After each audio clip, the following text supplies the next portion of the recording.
الرحمن الرحیم السلام علیکم سنٹر پوائنٹ سرا زیم محمد فہیم پاکستان کے دی وقت کے کلدم تحریک طالبان لخوا مختلف ځایونو کې حملے روانې دي په سیکیورټي فورسز هم حملې کیږي لګیا دي او مختلف ځایونو کې برید هم کیږي لګیا دي او بیا پولیس سره د هغوی مقابلې هم مخې ته را روانې دي او بیا ورسره دا خبر هم مخې ته راځي چې سیکیورټي فورسز لخوا په وزیرستان کې بنو کې لکی مروت کې ډی خان کې کامیاب ټارګیټډ آپریشن هم کیږي چې کوم ځای کې هغوی مختلف ترهګر هغې کې وجلې هم دي دا یو خواته دا خبر راځي چې الته حالت جنگ روان دی آپریشن کیږي لګیا دی او بل خواته بیا رانا ثناء الله وفاقي وزیر داخله دا بیان ورکړی دی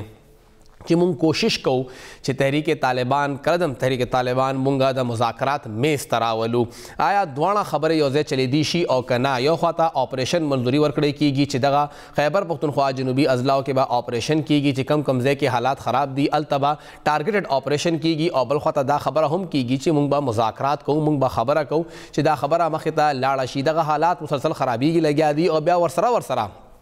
دا ټي ټي پي د سایډ نه یو بیان هم مخې ته راځي چې هغوی بیا هغې کې پیپلز پارټي او مسلم لیگ نون مشرانو ته هم دړکه ورکوي هغوی ته هم دمکي ورکوي چې تاسو د هر څه معاملاتو کې دننه ځان دپاره لږې لارې صحیح کړئ دغه دمکي پولیټیکل پارټیانو ته دې وخت کې چې کوم حالات خراب دي هغې کې پهله ځل مخې ته راغلی ده خو خبره دا را سوال دا دی چې آیا دا ممکنه ده چې یو وخت کې یو بیان راشي چې مونږ د آپریشن منظوري ورکړه او بل خواته وزیر داخله دا بیان ورکړي چې مونږه خو مذاکرات کول غواړو او مونږه ټي ټي پي مذاکرات ټیبل ته راولو په دې هر څه به خبره کوو دې وخت کې مونږ سره ټلیفون د لارې خیبر پختونخوا کې د جماعت اسلامي امیر او دنه مخکې مختلف مذاکراتی دور کې د کمیټې ممبر پاتې شوی پروفیسر ابراهیم صاحب موجود دی پروفیسر صاحب ډیره شکریہ مشرق ټي وي لم وخت ورکړ سر زما پهلنی سوال تاسو په خپله هم مذاکرات کې تللی پیش شوی یو خواته بل خواته خبرې وړې راوړې دي دا چې کله خبره راشي مخې ته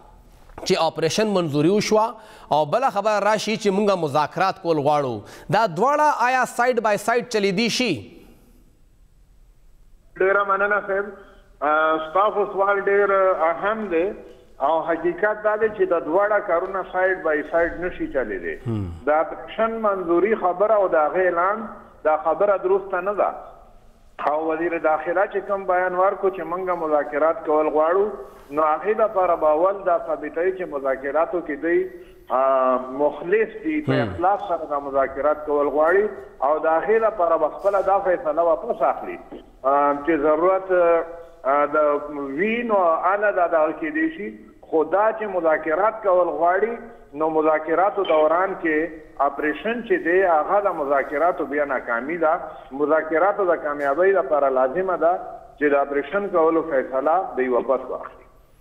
تاسو څنګه ما ذکر په خپله د مذاکراتي ټیم کې پاتې شوی هم یې چې کله هم مذاکرات شروع کیږي نو ماحول څنګه د هغه مذاکراتي ټیم دپاره سازګار جوړیږي کم ګامونه دي چې هغه دواړه فریقین اوچت کي نو خبره مذاکرات طرف ته تللی شي دا وخت د ټي ټي پي له طرفه سیاسي ګوندونو ته چې کومه دړکه ورکړې شوه موږ دې ته هم په ښه نظر نه ګورو دواړو طرفونو نه د اخلاص څرګندونه لازمه ده د حکومت طرف نه هم حکومت ته هم موږ دا وایو چې د دوی دا فیصله درسته نه ده بل طرف ته ټي ټي پي ته هم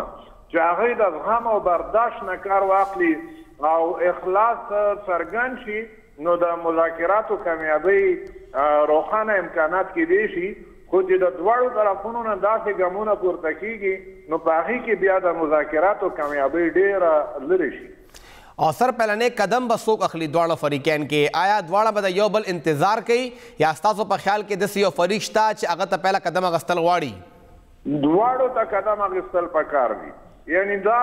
مذاکرات بالا کامیابیږي چې دواړه قدم واخلي د اخلاص قدم واخلي نو کامیابېدی شي او چې د دواړو طرفونو نه اخلاص نه څرګند شوي نو مذاکرات نشي کامیابېدی دواړه طرفونه د ملک خیر په دا کې دی چې دلته امن راشي او د امن د راوستو دپاره مذاکرات لازم دي او مذاکراتو کامیابۍ لپاره دواړه طرفونه ګامونه اخلي نو هله به ممکنه وي چې مذاکرات کامیاب شي سر که موږ وګورو دغه ټي ټي پي کله نه جوړه شوې ده او د جوړېدو نه مخکې هم چې کله دغه وزیرستان کې د هغوی هلته موجودګي وه مذاکرات د هغه ټایم نه کیږي څه ګڼئ چې دغه تقریبا 14 کاله یا 18 کالو کې ولې دا مذاکرات کامیابیږي نه همیشه په دې کې کم خنډ راشي چې هغه مذاکرات کامیابی طرف ته لاړ نشي؟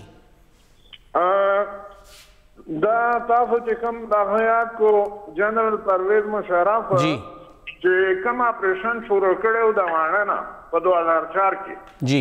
دا هغه وخت نه دا اپریشن بیا وګړو د جنوبي وزیرستان وانه نه شمالي وزیرستان میرلی ته امیران شاه ته راغی دا غینه پس بیا نورو قبایلی سیمو کې او ملاکنډ ډیویژن کې او هغه د پرویز مشرف پالیسیانې وي او تاسو چې کوم پښتنه وکړه چې ولې د مذاکرات ناکام شي حقیقت دا دی چې منګه د خپل ملک مفادات پیش نظر ونه ساتو او منګه د امریکا نه تمه وساتو او امریکا په دې ملک او په دې خاوره باندې امن نه غواړي او د هغې په وجه د مذاکرات ناکام شي که چېرته منګه د خپل ملک مفادات تابع پالیسي اختیار کو دلته امن راتلی شي او د مذاکرات کامیابېدی شي خو که چېرته منګه د امریکې امداد ته سمه وساتو او لالچ وي زمونږه چې امریکې ډالر به راځي نو حقیقت دا دی چې د هغې په نتیجه کې بیا د امن هم دلته تباه شي او مذاکرات هم ناکام شي. نو سر د امریکې ډالر خو امن په صورت کې نشي راتلی هغوی خو بیا هم دلته بدامني کیږي الې به راځي چې کم دلته کې حالات خرابیږي ترهګري مخې ته راځي نو هغه فریق کم چې زمونږ اډو ښه نه غواړي ولې موږ د هغه هلته کې بیا مرسته کوو دا خبره ولې منو؟ د امریکې ډالر په حقیقت کې زمونږ ضرورت نه دی موږ خپل وسایل زمونږ کافي دي او زمونږ خپل ضرورتونه هم او د ملک ترقي او ملک وده هم په خپلو وسایلو باندې کیدی شي د امریکې ډالر یو لعنت دی په ماضي کې هم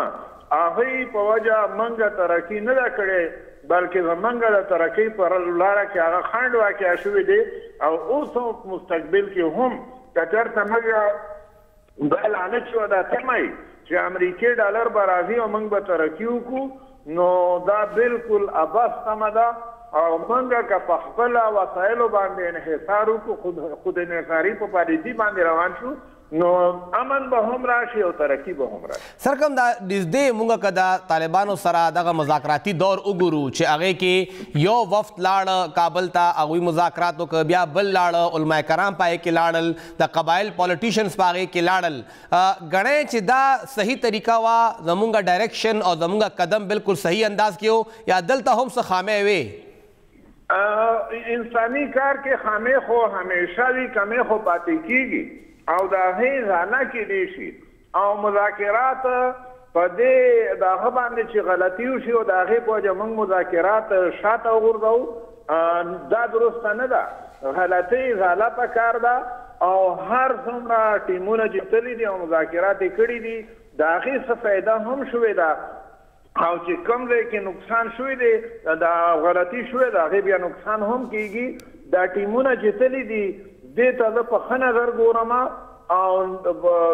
دا ټیمونه نور هم یعنی مذاکرات چې هر څوک کوي او په هر ځای کې کوي زه هغې ته په ښه نظر ګورم د هغې نتیجه راوځي او د ټولو د هغه مذاکراتي کوششونو ته دا ښه کوششونه شوي. خو دا سر مذاکرات سره څنګه شروع کې هم ذکر وکړه چې حملې او بیا هلته اپریشن دواړه نشي چلیدی اول که موږ وګورو نو دغه یو څو حملې مخې ته رالې سوات کې د طالبانو څه کسان مخې ته رالل هلته کې دا ګیله وه چې حکومت هغوی سره مذاکرات کوي هغوی اسلحې سره واپس روان دي بیا یو دوه ځای کې حملې هم هغوی کلیم کړي چې او دا مونږ کړي دي هغې منظوري هم ورکړه او بیا هغې نه پس حکومت لخوا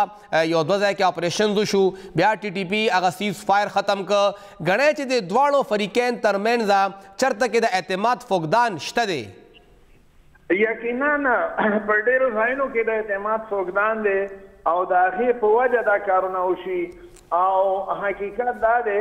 چې یوه ډوبه کاسه ده ړانده کاسه هېڅ پته نه لګي چې څوک دي او څوک نه دي او څوک تنظیم کي او څوک مذاکرات ناکام کی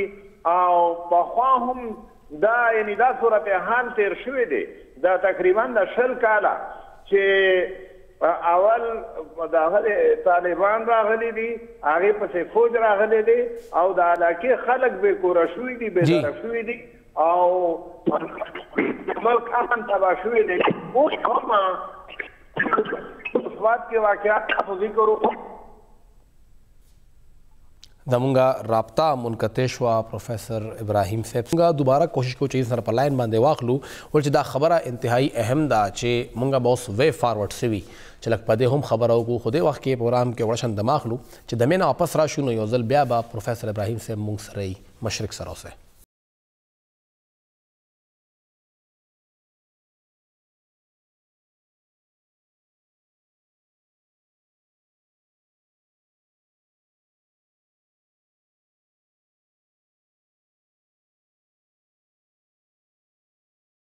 تاسو پروگرام کې یوزل بیا هر کله وایي او د مین اول زمونږ رابطه منقطع شوه یوزل بیا پروفیسر ابراهیم صاحب مونږ سره دی خیبر پښتونخوا جماعت اسلامي مشر دی پروفیسر صاحب تاسو خپله خبره کوله چې دغه فریقین کم چې یو بل سره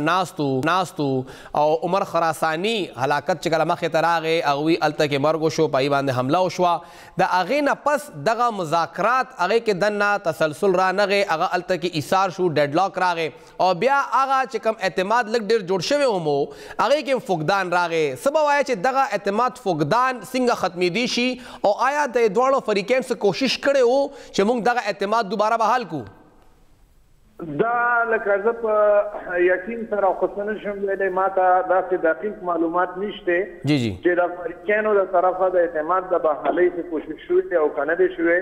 خو اصولا پکار و چې د فریقینو د طرفه د اعتماد د بحالۍ کوشش شوی دی او د مذاکراتو دوران کې داسې د مشر قتل د هغې په وجه یقینا چې اعتماد بیا بحال پاتې نه شي ستاسو به یاد شي چې د نواز شریف صاحب دور و او چودھری نثار علی خان صاحب وزیر داخله او بیت الله محسود باندې ډرون حمله وشوه په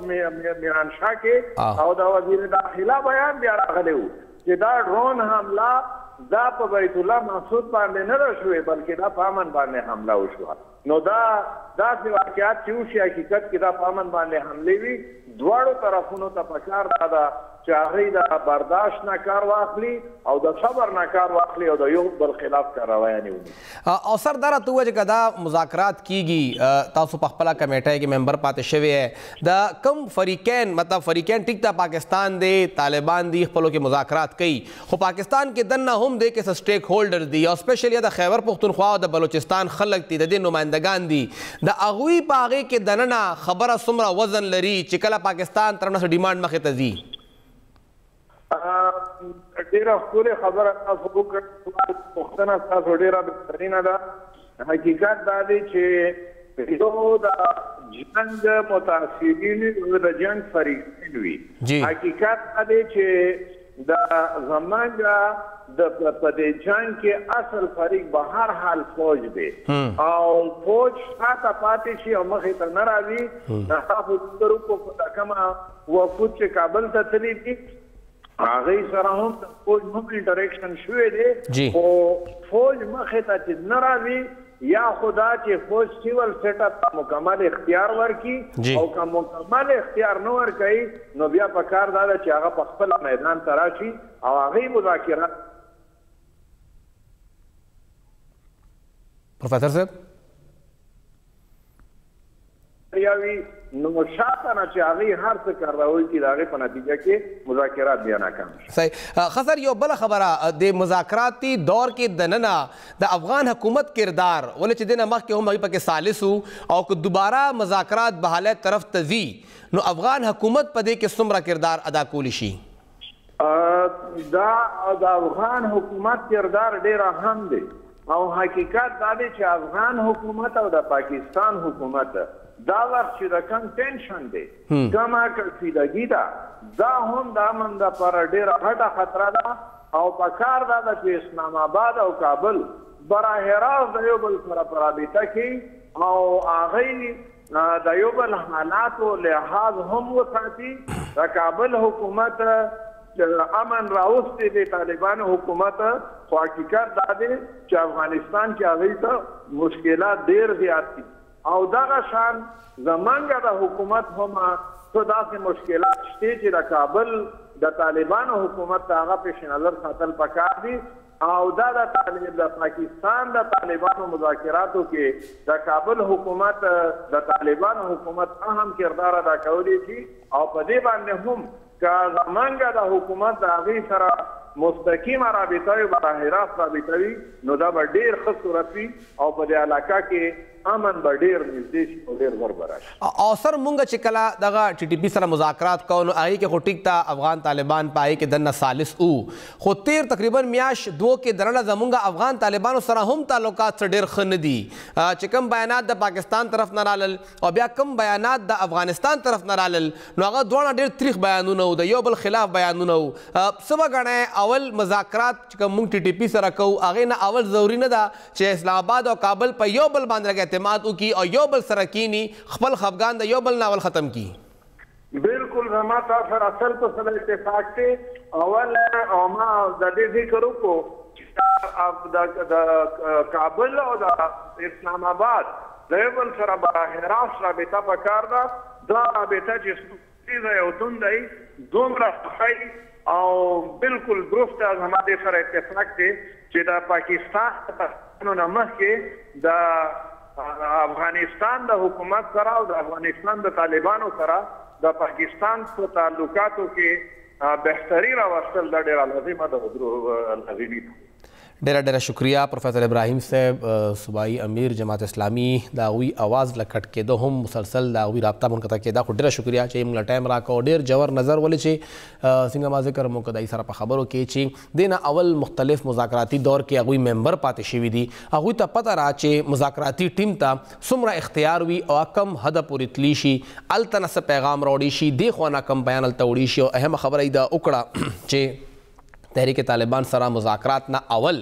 کم چې ثالث دی هغه سره خپل تعلقات مونږ ښه کړو او واحد حل همدغه مذاکرات دي. آپریشنز اوسه پورې یو هم نه دی کامیاب شوی. همیشه آپریشنات ته خبره دي که امریکې دومره غټ جنگ نه پس مذاکرات کړي دي نو موږ به هم کوو نو دا دواړه فریقین ته پوهېدل پکار دي. یو خواته هم په جنگ باندې خبره نشي حل کېدی دا به ټي ټي پي هم ګوري او دا به پاکستان حکومت هم ګوري او دغه مذاکرات په ذریعه دغه وینه چې کم تویږي دواړو طرفو ته وینه زموږ د خپلو خلکو ده دا به کتل پکار دي نه انکار نشي کېدی ولې چې هر ځله کله هم دې خوا نه مذاکرې ټیم ته دغه دا ویلي دي چې ټي ټي پي زموږ خپل خلک دي موږ هغه واپس راوستل غواړو او رانا ثناء الله صاحب بیان مطلب هم دغه دی چې دا زموږ خپل خلک دي نو چې موږ سره راشي او کینی که زموږ خپل خلک دي نو بیا خفګان په خپله ختمول پکار دي. که منځ کې ثالث نه وي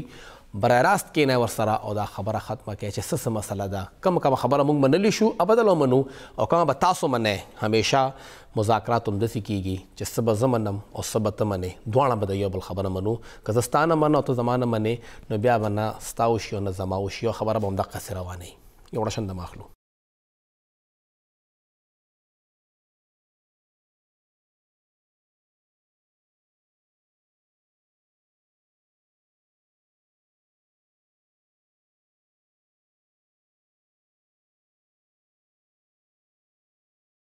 تاسو ته پروګرام کې یو ځل بیا هرکلی وایو. قبایلي سیمه چې کله کال 2018 کې د هغې انضمام کېده نو ډېرې وعدې شوې وې ډېر زیات شنه باغونه ښودلی شوي وو چې دا خو 100 ارب روپۍ سالانه دی که 100 ارب نه نو 3% د NFC ایوارډ به مونږ ورکوو 1300 ارب روپۍ به 10 کالو کې جوړیږي خو هغې کې یوه وعده هم پوره نه شوه. ټولې صوبې به د قبایل حق ادا کوي هغې به مونږ مین سټریمینګ کوو څومره هغوی مونږ نه تقریبا هغه وخت کې اویا کاله رستو پاتې شوي دي روان 10 کالو کې به مونږ چې کله 80 کاله برابریږي بالکل به خپلو کې برابر یو خو هغې کې یو واده هم پوره نه شوه او دغې وعدو نه پوره کېدو وجه دا هم وه چې سیاست کېده او سیاست اوس دې وخت کې دې حد ته لاړه چې د قبایل څومره هم فنډ دی هغه ایثار کړی دی فیډرل ګورنمنټ لخوا او هغوی هغه فنډ صوبایي حکومت ولې چې صوبه کې هغه انضمام شوی دی نو صوبایي حکومت په تھرو میلاویږي خو صوبې سره چې کوم دې وخت کې د فیډرل ګورنمنټ یو سیاسي جنګ روان دی صوبه دا وایي چې موږ سره هغه زیاتې روان دی او هغه فنډ موږ ته نه میلاویږي د صوبې هغه فنډ کوم چې د قبایل حق جوړیږي هغه فنډ نه میلاوېدو خلاف نن د خیبر پښتونخوا دغې قبایلي ضلعو نه څومره منتخب MPAs دي او هغې کې پاکستان تحریک انصاف MPAs ولې زیاتره پارټي هم د هغوی وه زیات جماعتونه د هغوی راغلي دي پسټنۍ راغلي دي هغوی په پېښور های کورټ کې نن درخواست جمع کړی دی ریټه جمع کړی دی او دغه NFC ایوارډ لاندې چې کم 3% ملاوېدو واده شوی وه هغه نه پوره کېدو ګیله یې کړې ده او دغه ریټ هغوی جمع کړی دی. دغې ریټ کې د هغوی موقف څه دی او عدالت نه هغوی څه تمه لري، په دې به خبره کوو. موږ سره خیبر نه منتخب شوی پاکستان تحریک انصاف رکن صوبائی اسمبلی شفیق افریدي صاحب موجود دی. شفیق صاحب ډېره شکریه موږ له وخت راکولو. یو خو سر دا راته ووایه چې تاسو دغې ریټ کې موقف څه دی، پېښور های کورټ ته هم څه استدعا کړې ده او تمه څه لرئ چې پېښور های کورټ څه قسمه ریلیف زموږ دغه قبایلي ولس له ورکولی شي؟ یا جی تاسو ته چې څنګه پته ده چې کله نه قبایل زم شوي دي هغوی سره چې کومې وعدې شوي وې د 3% NFC وارډ لاندې د شیرز ورکولو، هغې کې مخکې چې کله د تحریک انصاف حکومت و په هغه وخت کې نورو صوبو هغه وعدې نه ایفا کولې نه پوره کولې، خو عمران خان بیا هم قبایلي ضلعو باندې فوکس کړی و او څه خاطر خواه فنډ جاری کېدو 135 ارب ته زموږ بجټ رسېدلی و، کم چې کرنټ بجټ دی یا ډیولپمنټل دواړه چې میلاو کې. خو کله نه چې دغه حکومت بدل شو، عمران خان حکومت ختم شو، د تحریک انصاف د هغې ورځې نه د قبایلو سره د سوتیلي ما والا سلوک روان دی، یو امتیازي سلوک روان دی چې کم قبایلو کې د ډیولپمنټ کارونه روان شوي وو یا د مونږ د تنخواګانو کم بجټ دی هغې باندې دغه امپورټډ حکومت کټ ولګولو، بلکې زموږ ډیولپمنټل بجټ یې بالکل زیرو کړو چې د تنخواګانو په بجټ یې 30 ارب روپۍ کټ لګولی دی چې هغه کې بالکل گنجایش نشي کېدی. دې نه علاوه یو بله د ظلم چې کوم انتهای وکړه د مونږ صحت کارډ بالکل د وفاق نه فنډینګ کېدو هغه یې بند کړو. نو اوس صوبې هغه صحت کارډ هم جاري کړی دی، لکه تاسو ته پته ده زموږ صوبه چې ده هم دومره معاشي لحاظ ته لکه زموږ معیشت طاقتور نه دی چې دومره یو لویه حصه خلک ځان سره لکه مخکې بوځي او هغوی ته فنډ مهیا کړي. نو نن چې کوم ریټ پټیشن په های کورټ کې موږ دایر کړو، زموږ تقریبا 9 MPAs وو چې په هغې کې موږ سره د باجوړ نه راونیسه تر ساوث پورې ټول ملګري شریک وو او موږ د وفاقي حکومت باندې لکه مجبورولو دپاره چې د قبایلو کم حق جوړیږي 3% د NFC وارډ دا کې د وفاقي حکومت رکاوټ نه جوړیږي او دې کې د رکاوټ نه اچوي ځکه چې قبایل ډیر د سختو حالاتو نه تیر شوي دي. هلته کې IDPs واپس روان دي، هلته کې د مسمار کورونو سروې روانې دي، بلکې ریکنسټرکشن ریهیبلیټیشن چې کم پروګرام و هغه بالکل دوی فنډ زیرو کړی دی. نو مونږ های کورټ کې استدعا کړې ده چې یاره لکه دغه وفاقي حکومت دی په دې باندې مجبوره شي چې مونږ ته د خپل فنډ جاری کی او دا فنډ مونږ نه د چا نه سوال کوو، نه مونږ د چا نه لکه څه احسان یې منو په دې کې، ځکه چې دا د قبایلو حق دی. څنګه چې د نور ملک د نور څومره شهري دي د هغوی حق دی NFC وارډ لاندې، ځکه چې زه دا ویم چې قبایل لکه د دوی دغه 14 پارټۍ چې کوم امتیازي سلوک کوي، مونږ قبایل د هیڅ چا نه کمتر نه یو، مونږ په یو قربانۍ کې د ملک کې رستو نه یو. نو بیا د مونږ سره داسې سلوک نه کېږي لکه کم ظلم او بربریت دوی راغستی دی. دغه چې نن کم ریټ پټیشن دایر شو دا په وفاق باندې پریشر راوړل دي. دا زموږ د دې نه علاوه پروګرام شته دی چې زموږ پایي حکومت هم په سپریم کورټ کې ریټ دایر کړي. د دې سره سره موږ په دې باندې یو قبایلي ګرینډ جرګه غوښتو پلان هم دی چې په هغې کې موږ په اسلام آباد کې احتجاج دپاره هم پلان لرو چې وفاقي حکومت باندې دا پریشر راوړو چې دغه کوم ظلم یې د قبایلو سره روان کړی دی چې دا بند کړی شي او قبایلو ته خپل حق ملاو. شفیق صاحب تاسو کوم ذکر کوی لګیا چې د عمران خان صاحب حکومت کله پورې و سالانه به 135 ارب روپۍ راتلې، هغې کې به ډیولپمنټ هم و کرنټ هم و. اوس کو دې وخت کې وګورو تقریبا 115 ارب روپۍ الټه پای باندې کم شوی دی سیوا کېدو په ځای باندې. خو تاسو سره دغه قبایل نه هغه جماعتونه هم شریک دي منتخب شوي کوم چې په وفاق کې په حکومت کې دي، هغې کې JUI هم شامل دی هغه کې ANP حکومتي اتحادی دا هم شامل دی هغه کې بلوچستان عوامي پارټي هم شامل ده تاسو سره دغه MPAs څومره په یو پیج باندې دي ګوره جی MPAs تاسو به په تقریبا دغه سپریم کورټ چې کوم مونږ ریټ کوو دا خو مونږ ډیر په جلته کې دغه ریټ وکړو ځکه چې مونږ ډیر انتهایی د مشکل صورتحال سره مخ یو په هغه کې مونږ سره پوزیشن ملګریم په یو پیج دی هر یو قبایل په یو پیج دی د خپل حق نه هیڅ کوم رسو کېدای نشي خو بیا د تحریک انصاف چې کم د لکه ګراف مخ په بر روان وو د عمران خان په ملک چې کم لکه بیانیه و هغه کې مقبولیت روان وو د هغه ته نقصان رسولو لپاره مولانا فضل الرحمن بل ورځ بیان جاری کړی دی جی بالکل صوبایي حکومت باندې فند بند کړي او دویمه خبره دا ده چې په قبایلو کې چې کم ترقیاتي کارونه روان وو ګوره د دغه معیشت د کمزورۍ په باوجود د کرونا وبا باوجود زه تاسو په ریکارډ څه ویلی شم چې زما په حلقه کې په تیر 13 کالو نه په 80 کاله کې دومره ډیولپمنټ نه دی شوی زما چې کوم بنیادی اجتماعي مسلې وی لکه هغه زما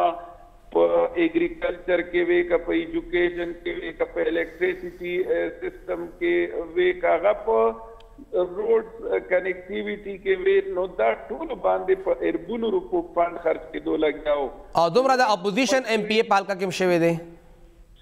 دومره اپوزیشن په حلقو کې تاسو لیدای شئ چې چرته لکه مومند کې زمونږ بالکل MPA نو تاسو په ریکارډ کته شئ چې حالته بالکل ډیولپمنټل کارونه روان دي بیا خو سر باجوړ نه سراج صاحب دا ګیله کړې وه کوم چې جماعت اسلامي MPA دی چې جی زما خو فنډ د جیب نه لګوم لګیا ما ګوره جی کله دی کولی شي باجوړ ته یو دا چې کوم ټنل دی د باجوړ ته چې کوم د اربونو روپو فنډ په هغې باندې خرچ کېږي دا د یو MPA نه بلکې پوره چې ټول د فاټه MPAs یو ځای شي دا نشي کولی ګوره بعضې خبرې داسې دي چې یو نیم MPAs خپله نااهلي یا هغه خپل چې کوم انټرسټ دی هغه خپل کاروبار ته ټایم ډېر ورکوي عوامو دپاره ټایم نشي ایستی بیا بلیم گیم کوي په حکومت باندې خو زه دا ویلی شم چې د عمران خان حکومت په ډومبي ځل باندې د قبایلو په اسلام آباد کې یو وکیل هلته کې یو داسې کس پیدا شوی و چې هغه به د کرونا په وخت کې چې کله په صوبایي حکومتونو په فند کټ ولګېدو ډیولپمنټل فند چې دی صوبایي حکومتونو کټ کړو لیکن د قبایل ډیولپمنټ ترقیاتي فند باندې کټ ونه لګولو نو د دې نه د عمران خان چې د قبایل شفیق صاحب دا چې کوم د قبایل وکیل هلته کې ناست و دغه وکیل صاحب ولې د پنجاب نه یا بلوچستان نه د قبایل هغه 3% NFC وانغشته ګوره جی دا خو لکه په سند کې زمونږ د پارټۍ حکومت نو بلوچستان کې نو بیا زمونږ پنجاب کې و جی پنجاب کې ستاسو وزیر اعلی و پنجاب سره زمونږ وزیر اعلی صاحب خبرې شوي وې هغوی راضي شوي وو دې ته 3.5 کالو کې سر 1 روپۍ هم رانه کړه سر 3.5 کالو کې روپۍ هم ورنه کړه د تیر کال کې ګوره هغوی لکه دا خو ګوره یو شروعات و کال نیم کې خو موږ صرف ډپارټمنټ قبایلو ته بوتلل د 2 کالو 3 کالو د قبایلو دوباره بحالي صرف نشي کېدی په 2-3 کاله کې خو یو سیستم روان وو اوس چې کوم زیاتی روان دی هغه دا دی چې کومې منصوبې د عمران خان حکومت فنډ لاندې جاری شوي وې هغه باندې کار ولاړ دی هلته چې کومې منظورۍ شوي وې هغې باندې ټیکهداران چې دي هغه اوس کار نه سټارټ کوي نو زه دا ویم چې لکه جی ګوره دې کې ستاسو میډیا مونږ سره پکار دی چې په دې کې هیلپ سپورټ وکړي ها شفیق صاحب دا راته ووایه فیډرل کابینه کې دې وخت کې د قبایل نمایندګي هم شته شکور صاحب هم هلته کې ناست عبدالشکور صاحب دی محسن داوړ صاحب دی آیا هغوی هم د قبایل دپاره څه خبر نه کوي یا تاسو ټول قبایل کې یو غونډ شی PTI به سایډ ته کو PMLN به سایډ ته کو JUI به سایډ ته کو صرف قبایل دغه افریدیان دغه محسود دغه وزیر خپلو کې یو ځای کینی او بیا خبرو کینی نو زیات درنه خبره به نه شي بالکل جی ستا خبره ټیک ده ګوره دغه محسن داوړ تو چې د قبایلو د حقوقو دپاره یې کومې سیاسي نارې والې بیا مولانا فضل الرحمن صاحب ټول عمر سیاست په قبایلو کړی دی د هغه چې کوم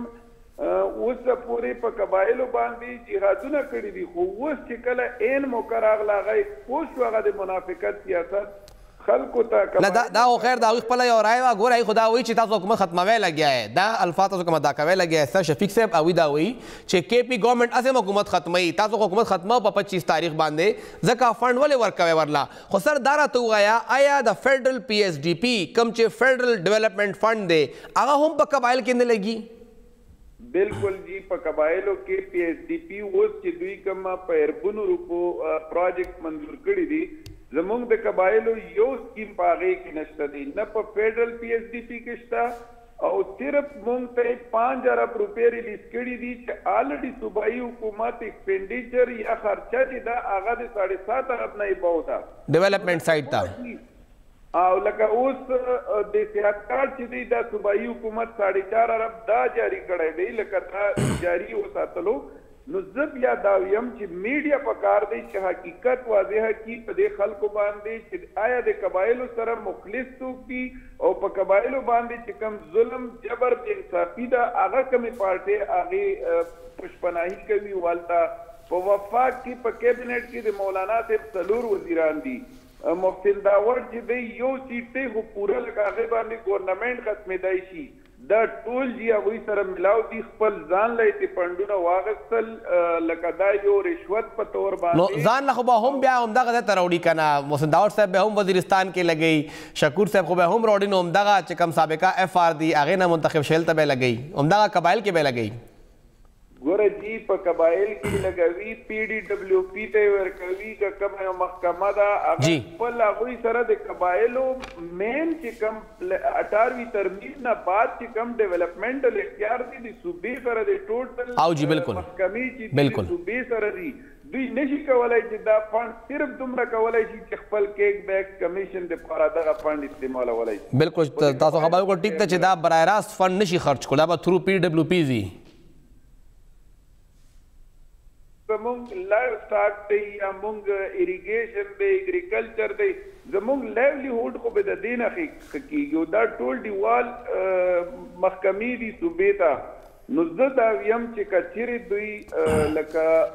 د قبایلو سره کوم ظلم روان کړی دی او دا بند نشي قبایل به داسې یو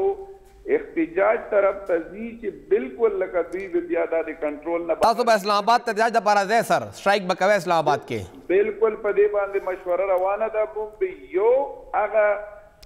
لکه مونږ باندې قبایلو اعتماد کړی دی مونږ منتخب نمائندګي مونږ ته راکړې ده مونږ به انشاءالله د هغوی اواز جوړېږو مونږ به مخکې یو قبایل به راپسې وي او ټول جماعتونه په دې کې شریک یا صرف پی ټي آی به وي ټول جماعتونه یا صرف پی ټي آی په دې کې به جی ته وګورې په دې کې صرف هغه پارټۍ چې هغه په اقتدار کې دي هغه هلته چې کوم مشران یې ناست یا خو د قبایلو دشمن پالیسۍ باندې قایم دي نو شفیق صاحب که اوس یو ورکر دی هغه د جمعیت پالیسۍ سره اختلاف کوي او هغه راتلل غواړي آیا هغه به هغه منې کوی بیا یا د این پي ورکر دی راتلل غواړي چې د قبایل دپاره احتجاج کوم نو اب به منې کوی بیا نه جی دا خو ما تاسو ته واضحه کړه چې صرف د هغوی لیډرشپ د خپلو هغه مفادو دپاره هلته کې لکه خاموش دي خو قبایل ایز ا هول به مونږ تر راوځي دی کې به مختلفو پارټو خلک وي چې دا به مونږ سره په د تحریک انصاف جنډه لاندې دغه احتجاج او دغه هر فورم ته به مونږ ځان رسوو په دې کې به تاسو په دغو ورځو کې ډېر پرمختګ ووینئ جي ډېره ډېره شکریه شفیق افریدي صاحب څنګه هغوی ذکر وکړ چې تحریک انصاف جنډې لاندې به هغوی احتجاج کوي سیاسي احتجاج به کوي هغوی قبایل لپاره جنډه که تحریک انصاف ته نو خامخا سیاسي به وي او بالکل خیر د هرې جماعت خپل حق دی این پي له هم پکار ده چې هغوی هم کوي ته لګي چې دا غلط دی نو ادم روزي احتجاج دی وکړي که جمعیت ته لګي نو ادم وکړي خیر مولانا صاحب په صفا وویل چې نه ورکوو پیسې که پیسې هم ورکړې نو صوبه غر کېږي او دا پیسې غر کېږي دا د هغوی خپله رایه وه هغې نه موږ هم اختلاف کړی چې دا د صوبې حق دی دغه شفیق افریدي صاحب هلته ایم پی ای دی هغه له خلکو ووټ ورکړی دی که د چا اړه ښیي که خپوي هلته به د پی ټي آی کس ښي ایم پی ای وي او هغه په ذریعه به هم دا هر څه کېږي یو وړه شنده ماخلو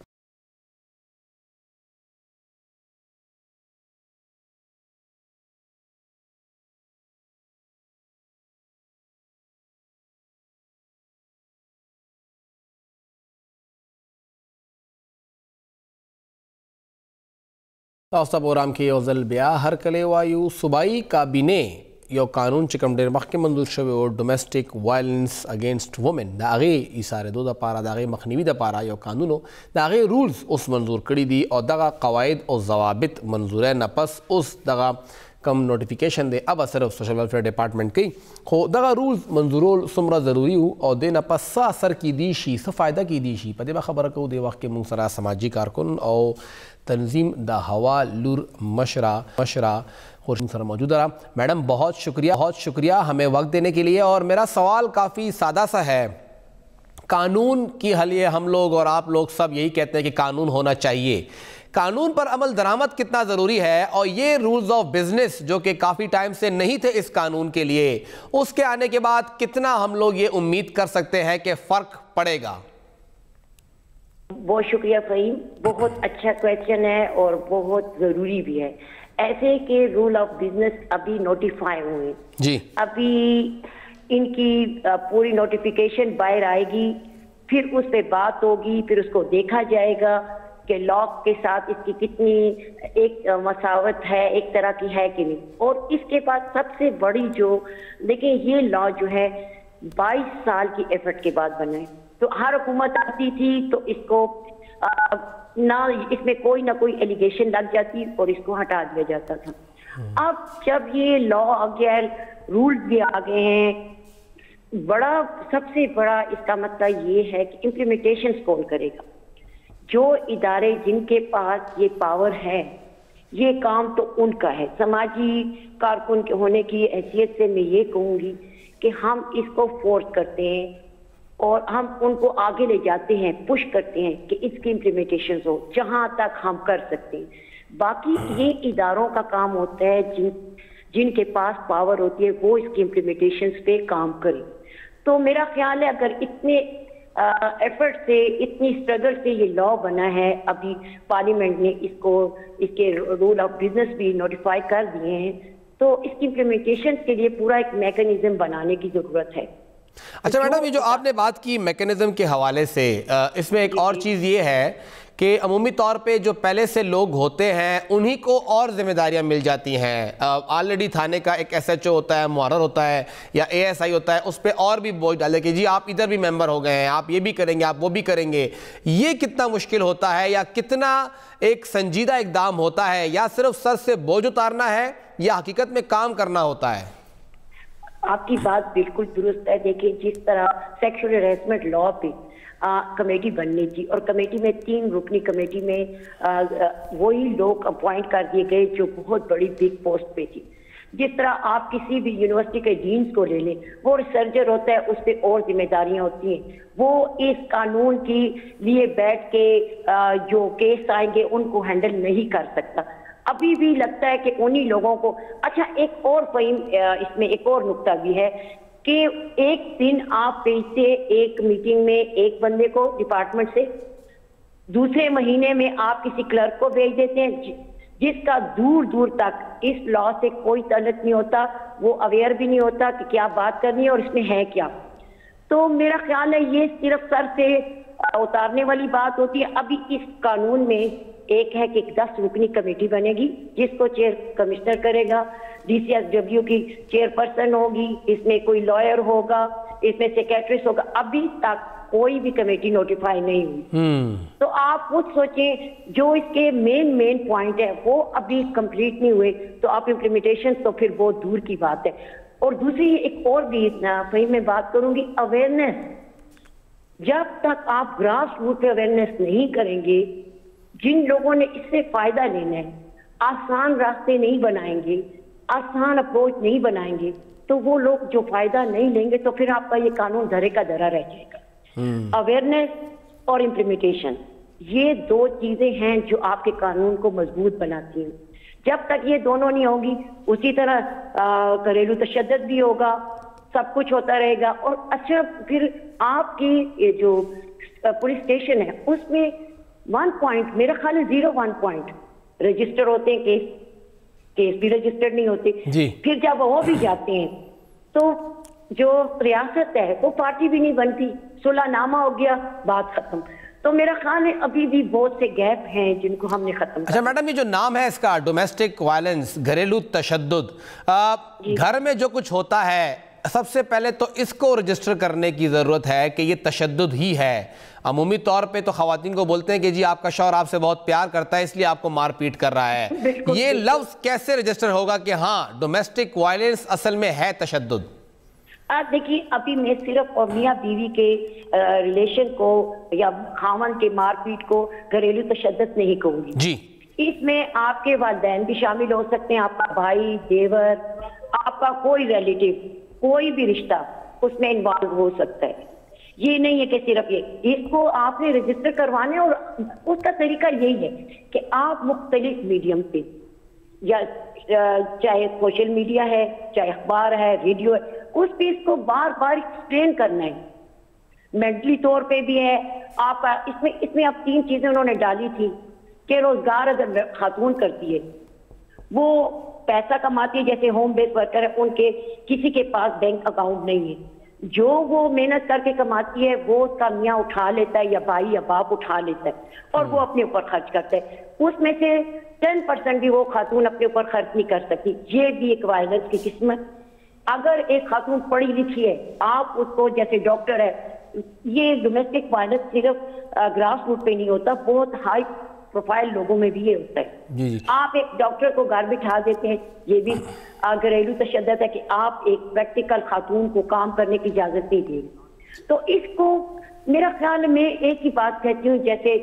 2010 میں لا بنا تھا، اس کی امپلیمنٹیشن اویئرنیس میں آپ لوگوں کے ساتھ مل کے بہت کام کیا تھا. اب 10-12 سال کے بعد لوگ کیس رجسٹر کر رہے ہیں. تو اس کے لیے بھی ہمیں بہت زیادہ کام کرنے کی ضرورت ہے. لوگوں کو پہلے تو اس کی تاریخ بتانی ہے کہ کیا ہے اس میں، پھر ان کو بتانے کہ وائلنس کس زمرے میں وائلنس آتا ہے، کیونکہ بعض وقت تو آپ کو پتہ ہے ہر جو لا بنتا ہے اس کا مس یوز بھی ہوتا ہے. تو اس کی یہی چیزیں ہیں جو ہم نے جن اداروں کو یہ مینڈیٹ دیا ہوا ہے وہ آگے آ کے کھڑے ہوں، وہ اس کو لیں، وہ اپنا اس کو آن کریں، ہم ان کے ساتھ ہیں. بالکل بالکل. بہت بہت شکریہ خورشید بانو صاحبہ سنگا ہوئی ذکر وکړه یو خدا چې ټولو نه اول دغه تشدد یا کول دا رجسټر کول دي چې دا جرم دی زموږ کور کې موږ خویندو ته یا لونو ته دا ووایو چې خیر دی که د وخي څخه مسله نشته دی. داسې هم کیسونه شته چې بچي راپاسي خپلې میندې وخي، لیور راپاسي خپل روندار وخي، او صرف ښځې نه د ډومیسټک وایلنس کې کور کې چې کوم مشران دي ام راځي، انګور راپاسي او سخر وخي خواښې وخي ام په دې کې راځي. نو دا ارس وایلنس دی، دا زیاتې دی، د خلاف قانون دی او د دې ایستلو دپاره دغه قانون استعمال هم انتهایی ضروري دی. په دې باندې امپلیمنټیشن هم پکار دی. پروګرام وخت ختم دی او که خدای کړی خیر وي او ژوند وفا وکړه نو بیا به د ګل پر ورځ ملاقات کوو. تر هغې دمه د الله پامان.